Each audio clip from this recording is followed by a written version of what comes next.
We start this hour bringing you a follow-up to breaking news we discussed in our noon show.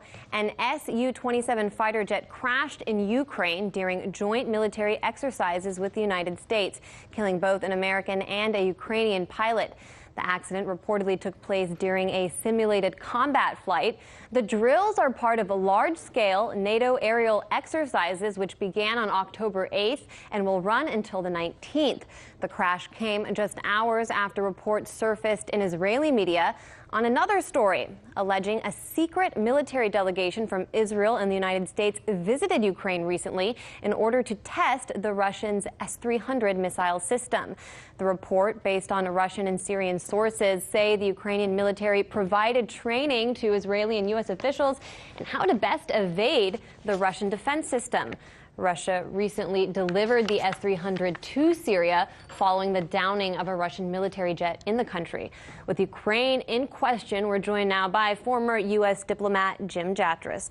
Jim, let's start with this breaking news. An American and Ukrainian pilot killed during NATO exercises. However, Ukraine isn't even in NATO. So why are they participating in these drills and holding them even in their country? Well, to start with, it's very sad to see an American getting killed under these circumstances in a country that really has nothing to do with American security, and as you point out, is not a member of NATO. Now, let's be clear that in 2008, NATO issued a statement, a declaration at Bucharest saying that Ukraine and Georgia will become members of NATO.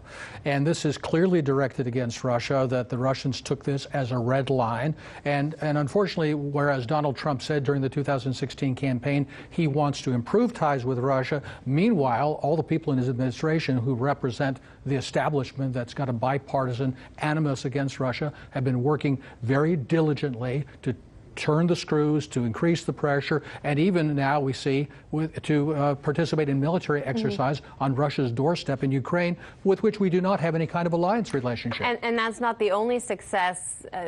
President Trump also opted to send heavy weaponry to Ukrainian rebels, something not even the Obama administration wanted to do. Right. Do you think the U.S. public even realize an American soldier just died in Ukraine and what's going on there with NATO? And if they did, would they support these policies? You know, Anya, I don't think they did. You know, back to what you just said about Trump sending the lethal weapons, whereas Obama didn't. I think that's one of the things, unfortunately, he feels he needs to do to sort of cover himself from all these phony collusion charges. What do you mean? I sent them lethal weapons in Ukraine. But it has a real impact on the ground. It does, unfortunately, and I think it's counterproductive, but that's where we are. As far as the American public goes, no, I don't. You know, during 2014, when the Ukraine crisis exploded, there was a study done asking people, can you find Ukraine on a map? And only, I think, 1 out of 6 even had a vague idea where it was, and the farther away they thought Ukraine was, the least idea they had where it was, the more adamant they were we needed to do something about it. So I don't think most Americans really have a clue that this is going on. All they think, I think they really know is that, well, we stand by our service personnel, support the troops and all that, and whatever we're doing, it must be a good thing. But I think that's very naive. I think that's very subject to abuse by the political authorities. One more question on this issue. How much does the desire to have Ukraine join NATO contribute to the news that we've seen develop there over the last several years? We saw a coup and now this civil war. I think it's absolutely tied to that. And also, I would add, there's a huge controversy going on within the Orthodox Church in Ukraine in which the State Department is involved. I mean, involved in church affairs, which they really shouldn't be doing this. I think all of it is designed to rip Ukraine out of a relationship with Russia, not even in a neutral status, but to put it firmly in the Western camp, even though Ukraine is a very divided country in terms of what people there want, and to put it in a situation where Russia's security position becomes untenable. I think that's what it's all about. And this issue with the church you raise is very interesting and such a huge subject that I would love to have you on later to discuss that as well. But I want to transition to something else, that other report I mentioned, which says Israeli and U.S. officials actually visited Ukraine as part of a secret military delegation in order to learn how to best evade the S-300 missile defense system, which we know Russia just sent to Syria. What does this tell us about the future of the war in Syria, or what exactly the U.S. and Israel are up to?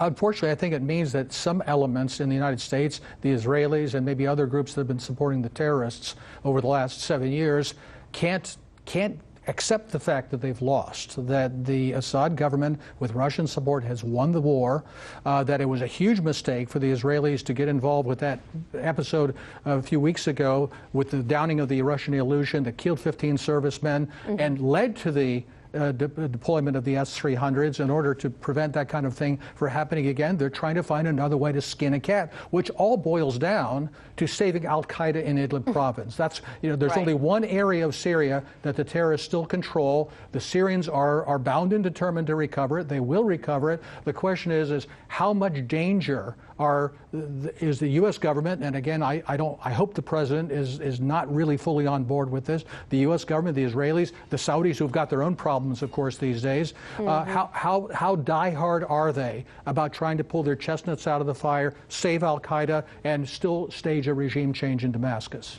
Well, it's not a point that's often raised in the mainstream media that this is actually what's driving U.S. and Israeli policy in Syria. I think Americans would be surprised to learn that it's, to protect this enclave of al-Qaeda fighters. Really a remarkable point you raised there, Jim. But as always, Jim Jatras, former U.S. diplomat, great to talk to you.